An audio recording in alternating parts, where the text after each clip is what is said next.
Good morning, Erin.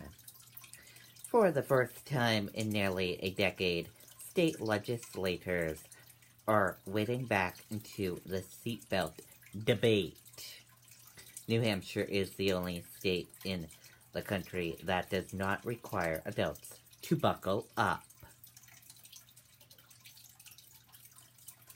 Mulligan, a first-term state representative, drew a big crowd to Concord on Tuesday for a hearing on her bill that would mandate seatbelt use. According to New Hampshire Traffic Safety Institute, the Granite State has the lowest seatbelt usage rate in the country at 67.6%.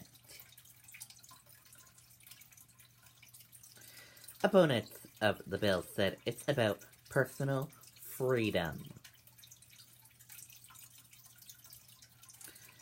That choice can have fatal consequences.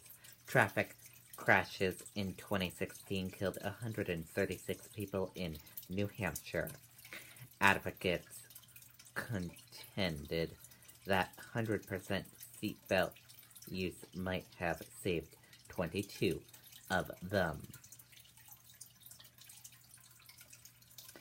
A seatbelt bill passed the Democratically controlled House in 2009, but it was anonymously tabled by the state Senate. This year's version of the bill is opposed by House Republican leadership. And that does it for my morning news report right here. Reporting outside the Concord State House, I'm Riley King for WMUR News 9.